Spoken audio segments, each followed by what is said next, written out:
I need to plan for it a lot better. What part? Just like, I was like, okay, cool, let's do a podcast. And I was like, bleh, threw it up and it was done, you know? We both did the same thing.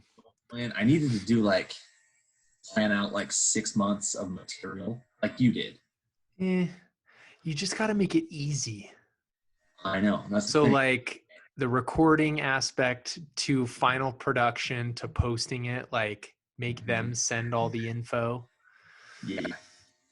And I need to get better at like doing it. Yeah. You're good with your setup and stuff, but I had like I have all that podcast equipment and then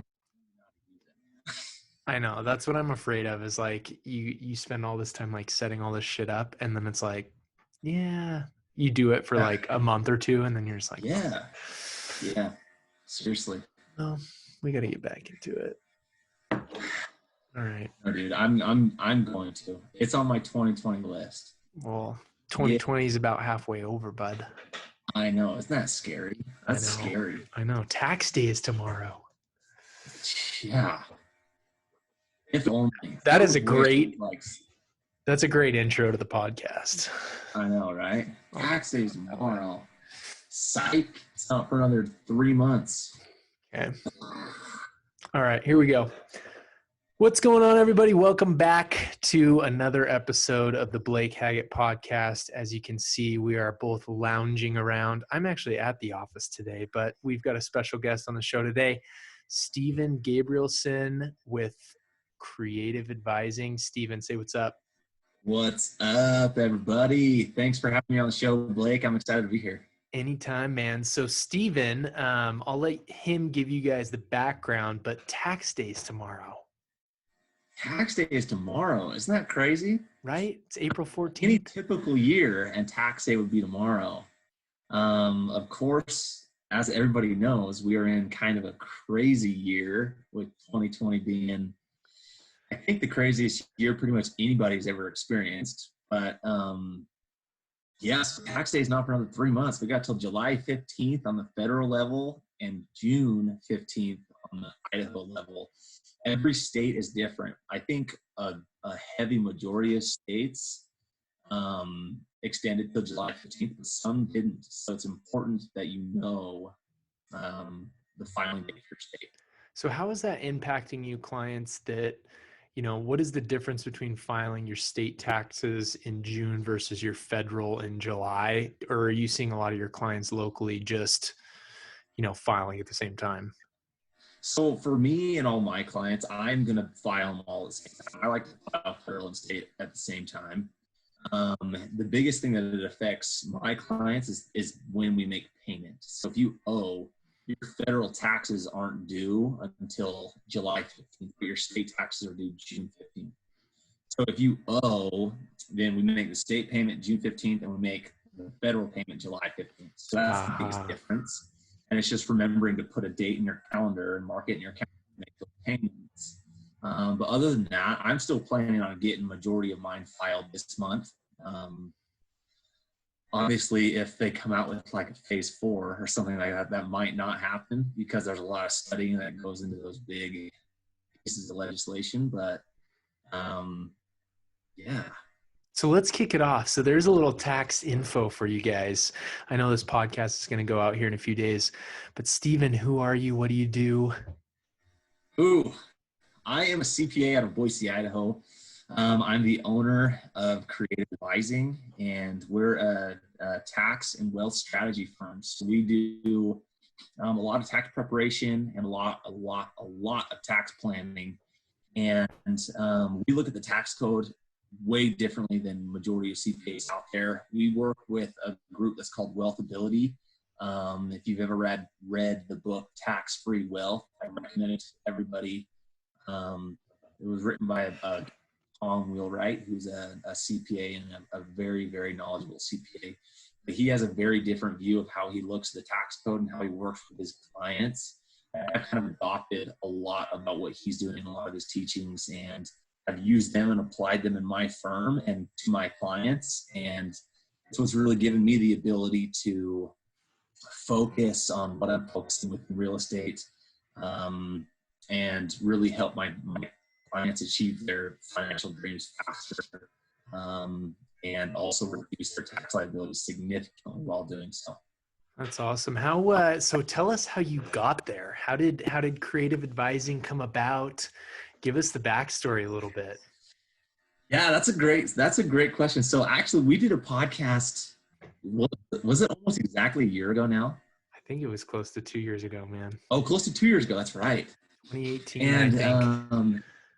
yeah, so 2 years ago I was actually SLG advising, and that was also a CPA firm. But since then, I actually had a partner, and we partnered up and created creative advising. And his name was Brian. And the partnership actually didn't work out, so we just split up back in November or December. And I actually kept the brand, kept the name, and we split. And that's how creative advising was born. So it was born off of a partnership, two CPAs coming together. And now it's just back to me, back to being solo. And I decided to keep creative advising because I was kind of the face of it and the advertising wing of it. And it worked out a lot better that way. And I like creative advising. We've built a good brand around it. And yeah. You know what I love about your name and your branding is the creative aspect of it, because knowing you for how long I've known you now, is that you're such a creative person when it comes to tax laws, tax codes, all that stuff that I know nothing about. You look at it from a very optimistic perspective, as well as, you really understand that everybody's situation is different. So, these CPA firms tend to get, caught in the muddy waters of they only know what they know, and they're not always looking to learn more. So that's what has been really cool to know you, as well as what your company does. For all of you guys out there listening to this podcast that are in the real estate profession, I'd highly recommend reaching out to Steven, because he has got me, as well as a lot of fellow colleagues, just on the right path. Real estate provides so many, I wouldn't call them loopholes, but the tax code can be read from so many different angles, from my understanding that Steven's taught me. So that's just one thing that's like super fascinating to me. Oh, massive. There are massive opportunities within real estate. And the cool thing, it's not just real estate alone, but you, especially for people in your situation, you're kind of a real estate professional, which that classification, and that code classification, the IRS classify certain people as real estate professionals or not real estate professionals. And there's a lot that goes into that. We don't have to dive into that subject, but being a real estate professional in the eyes of the IRS opens you up to massive, massive opportunities within the tax code that really allows you to take what you do on a regular basis throughout your life and how you plan for retirement, and actually take that and use it as a tool to completely eliminate your tax liability if you do it the right way and structure it the right way.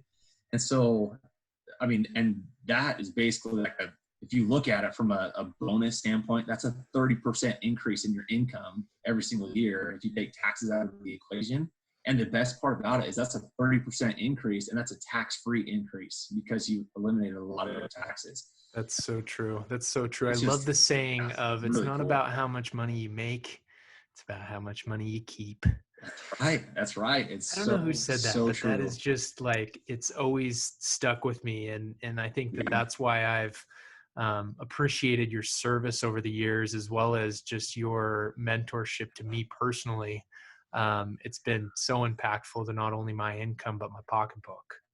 Oh, so, I love it. Thank you. I'm going to change directions. I got to jump in here. I got to jump in real quick and say you're the best client to work with, because you go in and do your own research. How many times I get text messages from Blake, and it's always like, hey man, I just learned about X, Y, and Z. Can I do this? How can we do this? And it's just like, it's always a learning experience working with you.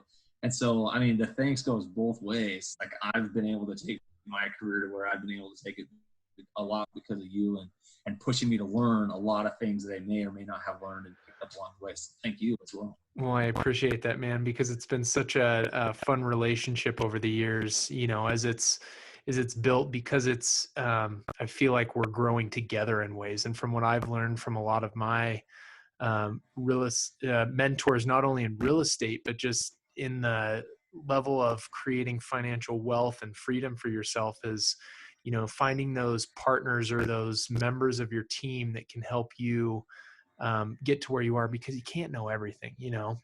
So true. I It's love so that. true. All right. So we're going to pivot this a little bit. You guys got a background on Steven. What's your take on the markets right now, man? We had another day of green. We're not going to stock pick on this show, because I know that never goes over well when you get lawsuits dropped off on your doorstep. But this is not financial advice. Before you take any of this advice, yeah. with a registered financial professional, blah, blah, blah, blah, blah. Well, aren't you registered financial professional? So no, I cannot give investment advice. As a CPA, I can guide you in the tax implications of investments. I cannot be like, hey, look, Apple just dropped 10 points. You should go buy it. You know, I can't do that kind of stuff. I can encourage, but I never give actual like finance or actual investment advice when it comes to investing in real estate. And it really is because I do give some guidance in it, because I'm relatively comfortable with the market. I'm not good at investing in the stock market. So I give just like general advice, and whether you should do it through IRA or 401k, what the tax implications are, stuff like that. But dude, the markets are nuts right now. And like everyone's saying, are we at rock bottom? I don't know. I've got an interesting perspective on that, because the last 2 weeks I've been like obsessed with it, because two reasons. One, I like to invest in the stock market. I've had great success over the years, because I think I view it as, you know, being in my 20s, I look at it as, oh, well, I'm not going to sell anything for 20 to 30 years. So what companies are going to be around then? So Absolutely. I've been obsessed with trying to find a bottom, you so call it, in ways to get into some positions that I've had positions in, but I have the ability to dollar cost average down, and just, you know, increase my positions in some of these stocks. But what I'm fascinated with is some of the speakers that I pay attention to talking about how a bottom has been set in. Now, I also look at the stock market as, you know, future earnings.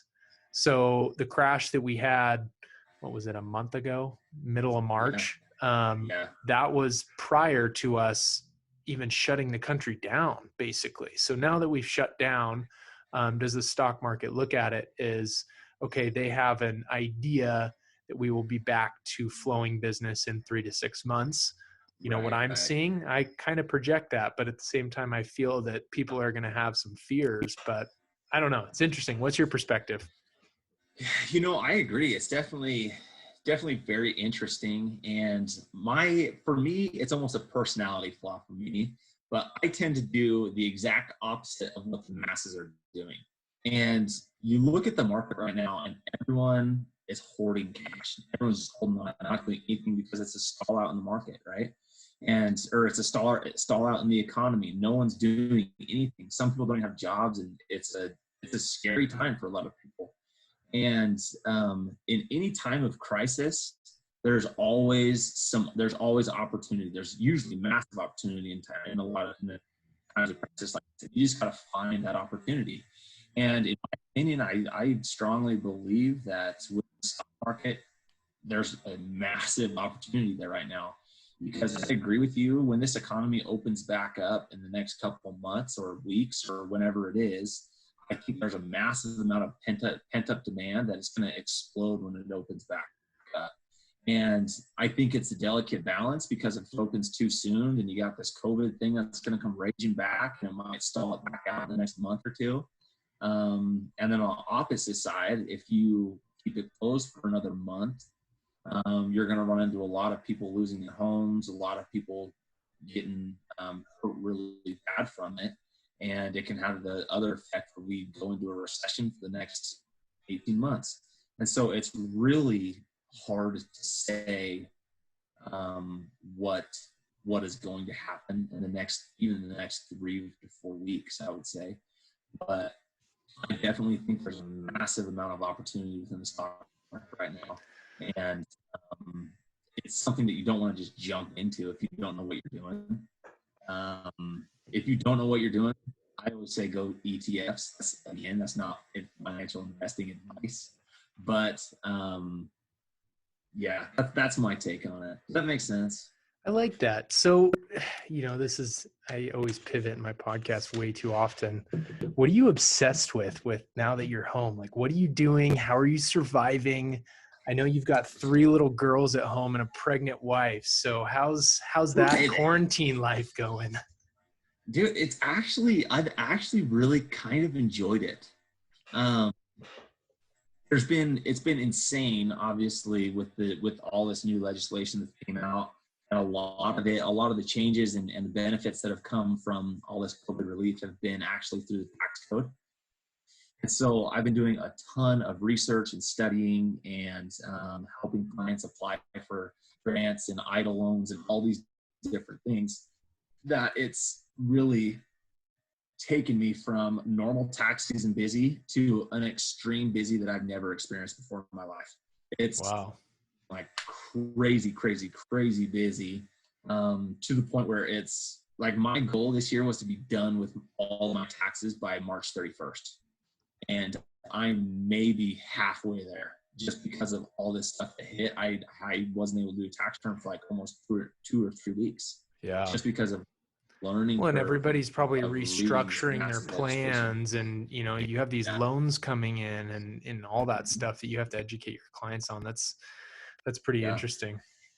Yeah, I mean, 2020, it's been a wild year, man. We started out with awesome interest rates. So everyone was refinancing, everyone was buying a new home, everyone was doing all these things. And you have to get your 2019 tax returns done in order to do those things for most people. That's true. And so with being crazy busy with that stuff in January and February, and it was like, all right, cool. I put this massive plan together of getting everything else done over the next 2 months. And then all this hit and it just completely blew.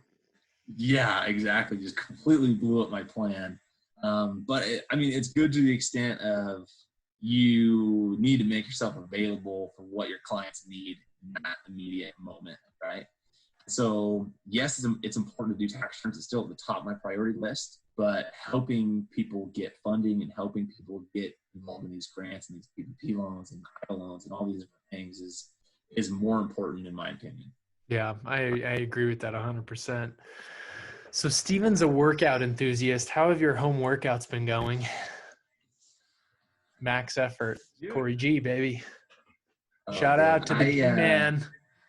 Shout out to Corey G Fitness, dude. If you don't know who Corey G Fitness, CORYG Fitness, it'll blow your mind. He just came out this week with an insane arm pump. I'll send it to you, but it is I did 25 and under dumbbells today, and I've never had such an insane pump in my entire life.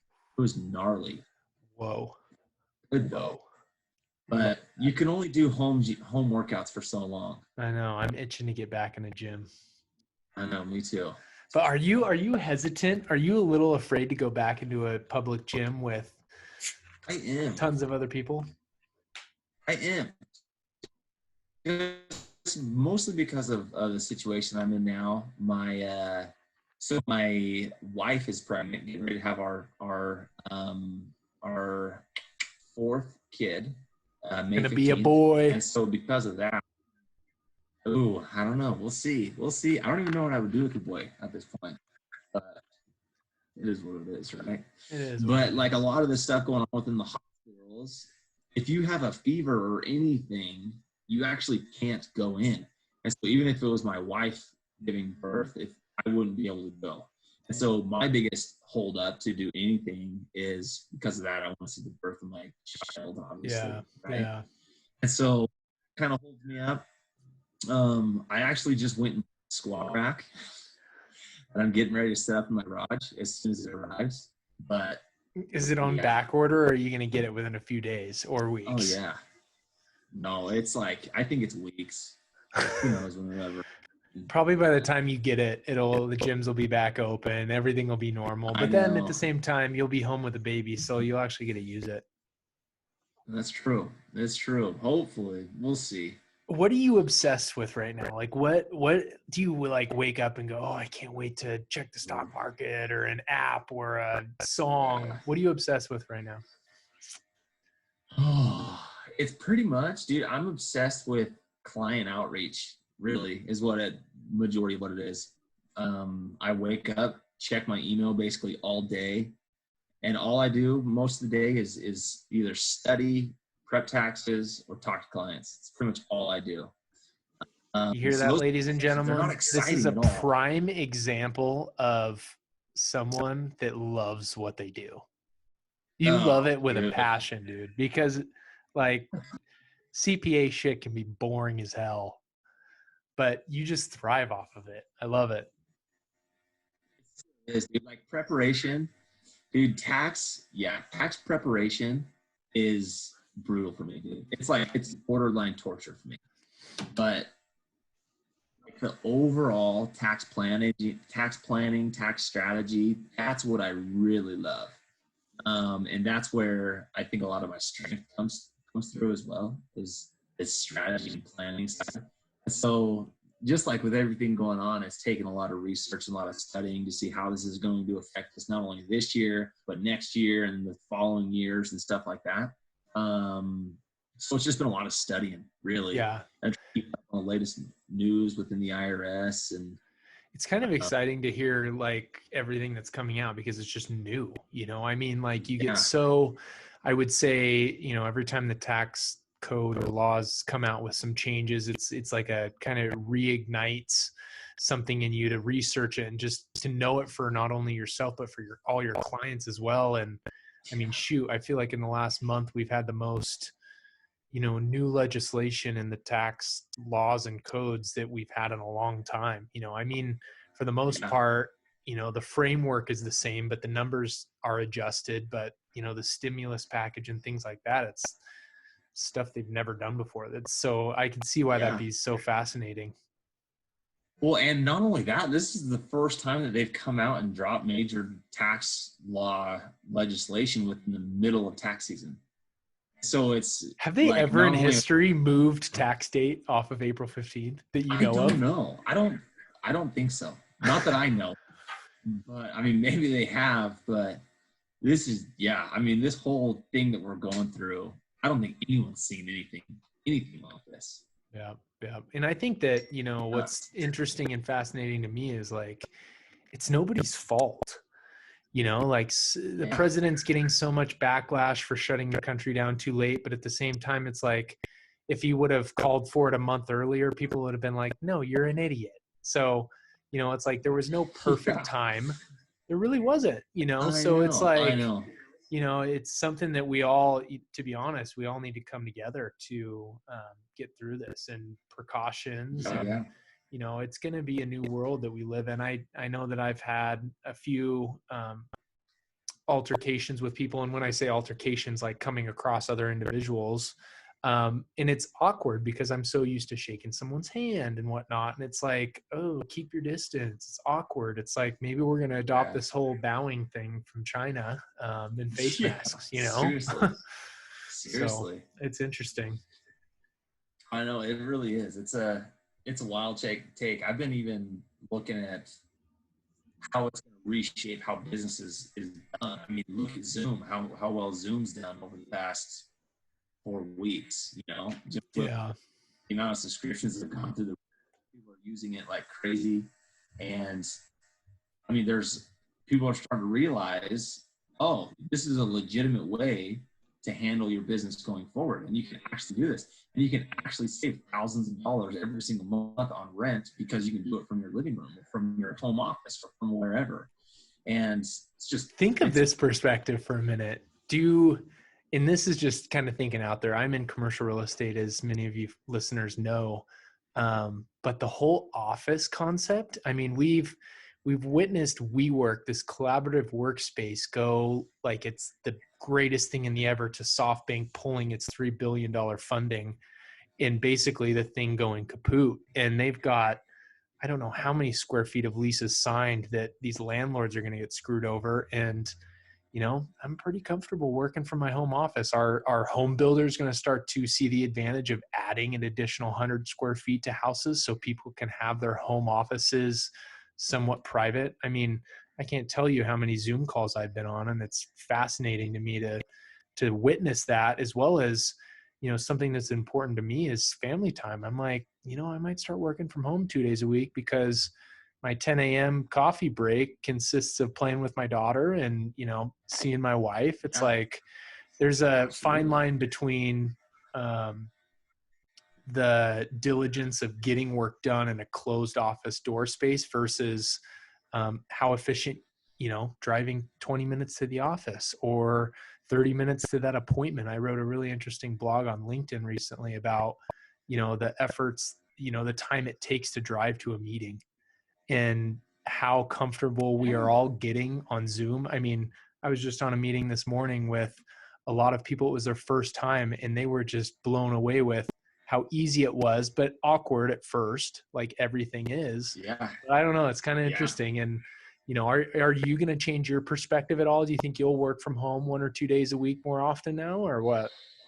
Yeah, I think I will. Not only just because I like it, but because it opens up more space back at my other office. So if I need to hire more people as we grow, I can take myself out of that office. And yet this time has forced me to put in place a lot of procedures and a lot of tools to make it so that we have the ability to work 10, 20 miles apart, whatever it is, for my employees, and yet we're still on the same page every single day. And so I can take myself out of the office, which frees up more space there for other people to come sit in, and I don't have to get more space. Or depending on how my employees like it, if we can keep, my biggest fear is that we lose the team atmosphere if we all start working from home. Right? Yep, I agree with that 100% because there is something in regards to collaboration and the psychology of working together. I just think things are, I mean, looking at the statistic of, some of these large tech companies and whatnot, they have a number of how many square feet each employee needs to be efficient and effective. I wonder how that statistic's going to change over the next 2, 3, maybe the next 20 years of, maybe instead of 5 square feet per employee, it goes down to 4, and how that small change just changes the whole landscape of office space into the future. It's interesting. Yeah, it really is. And it's going to be a lot of I think we've kind of been on the edge of this as it is anyways, but this whole situation forced a lot of these larger companies to push for a lot more virtual tools. And it's kind of like we've had this baseline of technology that has allowed us to work from wherever we want to, but no one's been doing it because we have these office spaces, we have all this, why not use it, right? People are scared of change. Yeah, exactly. But when you're forced to, you figure it out. Yeah, exactly. You figure it out and you make it a lot more efficient. And so, yeah, it's gonna be an interesting few years after this to see how the effects of this month or 2 months or however long it's going to last is going to trickle through the next decade, really, in my opinion. What businesses do you think are going to die in the next 6 months? Oh, see, this just jump-started the retail apocalypse again. Yeah. You look at freaking the most traffic I see in my neighborhood right now is Amazon, FedEx, UPS, and On Track. Those, I see at least 7 of them, 7 different vans and trucks from each one of those companies every single day. It's nuts. It is nuts. Just like, it's crazy. And I don't even think it's that, but I think a lot of people that were behind the curve on a lot of this stuff, like a lot of CPAs, for example, older CPAs who have been reluctant to grasp on the technology and those types of things are going to get crushed by this because they may not go to work, but a lot of them are still going to work and risking it. And it's going to be, they're going to have a negative outlook. Clients are going to have a negative outlook on them for the rest of their career until they can grasp on and do all these things. And so we were lucky enough at least to have all the tools in place before this happened.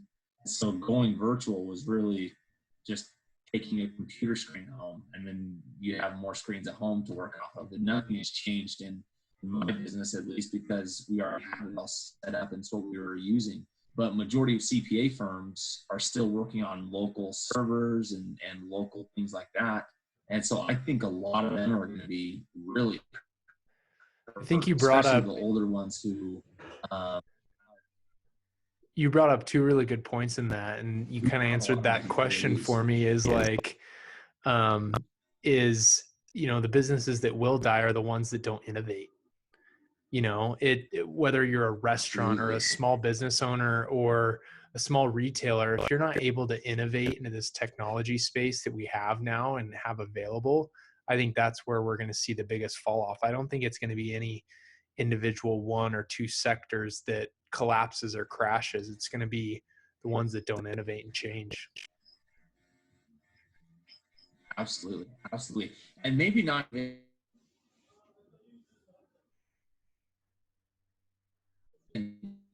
Yeah. So it comes down to, can you hear me? Can you hear me still?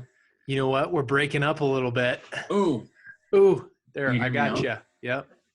Okay. I think everybody's on the technology right now. It's getting slow. We need 5G. It's seriously, man. It's crazy.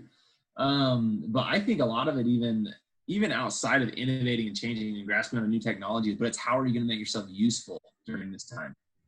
Like, are you just going to shut your doors, or are you going to find a way to get out there and keep moving and keep trying to help people, whether it's do different things, whether it's for these car companies starting to make ventilators or whatever the hell it is, right? Totally. How it's adapting, innovating, useful? Changing. I listened to a podcast with Gary Vee yesterday that kind of sparked my fire into jump-starting my podcast again, just because we have all these little extra time here and there, and it's acceptable to do, video podcasts like what we're doing now, rather than having to meet in person and whatnot. But the most interesting thing I took away is, now's the time to, if you haven't started yet, tell your story. I mean, so many people are intrigued by where you started, how you're going through this crisis. I mean, whether it's your Instagram story or your Snapchat or whatever it is, for those of you listening, now's your time to, document this. This is a time in history that we will all remember. And how did you navigate it? Maybe, some of the greatest companies were started in recessions. So it's like, even though we have companies and we already started them, but now's the time to make our imprint, Absolutely. I agree. And I try to take your lead on this every single day, dude. But I don't know shit for all of you out there. Social media is tough, and yet you've mastered the game. No, I'm nowhere near where I would like to be. Well, every day. And the consistency part is the hardest part about it is, you just got to stay consistent. Well, dude, I want to be more like you in the social media game. I've tried many times. I want to be cool like you. Oh, dude. Work out every day at home. I haven't touched a weight in 2 weeks, dude, or like 4 weeks now. I was sick for 2 weeks. Yeah. See, dude, the thing is, social media is a different beast. But you're right. You're spot on. You got to find a way to get out there and tell your story and allow people to get to know you some way, in whatever way that is, right? It's so acceptable to have a hoodie on and a hat backwards and your kids screaming in the background, your dog sniffing your leg. Like, It's just like everybody's normal. Like, everybody is a human being right now. Yep. Everyone's finally ditched the freaking suit and tie, and it feels so good. It does. It does. So good. All right. Well, we should probably wrap this thing up, but it's been such a pleasure. And I want to get one more thing out of you, but I don't know what it is. But I think we're just going to roll with this question. If you had to be quarantined with two individuals for, let's say, our 21 days, who would it be? And it can't be your family. So if you had to get stuck with two people, who would it be? I'm guessing you'd probably have Corey G with you because he would get you I would, dude. every day. But who else? What two? What two? Let's hear it. Oh, dude. That's a good question, man. I would probably do Tom Wheelwright. So Tom Wheelwright, he's the CPA, author of Tax-Free Wealth. Okay. And I would probably say him just because, dude, that guy, smartest man I've ever met. Yeah. And he's done really well in his life. And I would love to find ways to emulate him in any way that I can. And dude, like I would probably see, I don't know if I would go with Corey G though, because Corey G's all over social media, just like you. And so I'm basically already with him. That's true. That's very true. Like someone you couldn't have access to through quarantine because you can be with someone like that every day. Like Gary Vee does tea but like morning. Yeah. And Tom Wheelwright, I mean, he's nowhere on social media. You can't even find him on social media. Oh, dude, who would the other one be? That's a great question. You know who I'd want to be with right now? I just wonder what's going through Buffett's mind. We haven't heard from him at all. He sold 12 million shares or whatever it is, like a week ago of all of his airlines at the bottom. Right? I mean, everything's back up about weird. 10, 20%. It is very uncharacteristic. My hypothetical theory is he went big time into Tesla and Apple the last couple of weeks. But, I mean, we won't know until I don't know how that stuff gets reported, Berkshire Hathaway or whatnot. But I don't know. That would be an interesting one for me. That's but it's about That's you. So one. who would be your other person if it wasn't Warren Buffett? Because I picked him.